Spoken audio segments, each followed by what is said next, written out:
Queer movements across the United States have recently become more commercialized and driven for profit. These movements are moving farther away from their radical roots, which we argue makes them less practical examples of social activism. Over the next couple of minutes, we will provide you with a brief understanding of how we got to a commercialized state of queer movements across the United States, starting by analyzing the first historical queer movements and how they were so effective. Of course, there's no better start than the beginning. In the 1940s, people who identified as gay or lesbian were demonized. They could legally be fired from jobs for being gay, were frequently victims of witch hunts, along with experiencing hate crimes such as castration or even death. Since these issues occurred directly after World War II, the U.S. was still fixated on Cold War anti-communist ideals. The first U.S. gay movements were borrowed from the German Weimar-era homosexual civil rights movement. It can be noted as the predecessor for the movements that occurred in the 50s and 60s. Through protests and public demonstrations, equal treatment was demanded during the homophile movement. Next is the AIDS ACT UP movement. ACT UP's first march was in spring 1987. The group marched on Wall Street to protest the high cost and lack of AIDS treatments and medication. Over the next 25 years, ACT UP members made a significant impact on the LGBT community by improving healthcare laws. These protests were acts of passion, frustration, and anger, which is something that is not as seen today when it comes to the mainstream pride parades. We move on to what is possibly the most impactful movement of its era, Stonewall's Uprising. It took place at a New York City gay club called Stonewall Inn, which was raided on June 28, 1969. Fed up with constant police harassment and social discrimination, the LGBTQ community finally retaliated through riots. These riots lasted over a 6-day span. At the time, however, there was little to no media coverage. The coverage the riots got mainly contained a mocking tone and didn't support those in the streets who were fighting for their equality.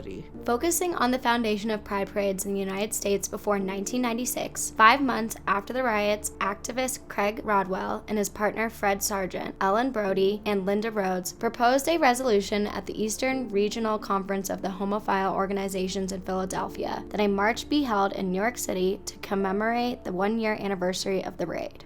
Brenda Howard, a grassroots activist, came on board to help plan out the event. Then, in a meeting with Howard at Craig Rodwell's apartment and the Oscar Wilde bookshop on Christopher Street is when details for the first NYC Pride Parade, then known as the Christopher Street Liberation Day March, was organized. Craig Schoonmaker talks about how he created the slogan Pride and what purpose it served. There's very little chance for people in the world to have power. People did not have power then. Even now, we only have some. But anyone can have pride in themselves, and that would make them happier as people and produce the movement likely to produce change. These first pride parades all took place in 1970 within the cities in the United States, which included the New York City Gay Inn, Chicago Gay Power, Los Angeles displaying their pride in the world's first permitted parade advocating for gay rights, and San Francisco Gay Inn.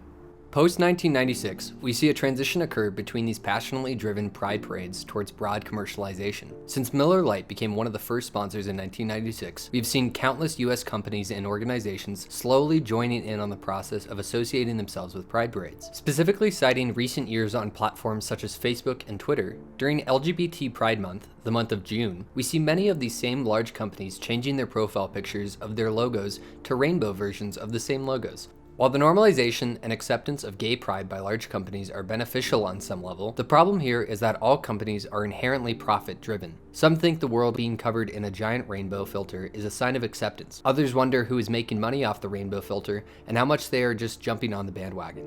In short, it should be fairly obvious how queer movements have become much more commercialized, and therefore lost their focus towards radicalization. This leads us to perhaps the most obvious question, which is, what do we do about it? Well, we've come up with 2 possible solutions. First, we believe that one way to ensure pride parades keep in line with their historical roots is to support smaller radical queer marches, such as New York's Queer Liberation March. We got together to bring the community back into the streets. That's the whole point of this, bring the community back into the streets. Supporting and creating more of these radical marches will allow people to get behind movements which are fundamentally reaching these radical roots that we've been talking about. Another possible solution is creating a pride fund for every pride march, which is funded by all participants and corporations involved in the march. This fund is created by a percentage of all profits made, and it can be used to help the smallest radical marches around the US fund their next year marches. This creates a sort of recycling effect with the Pride Fund, which continually reinforces itself through the ideals of grassroots activism every year.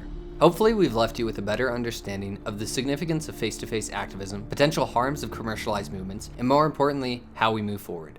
Thank you all for watching.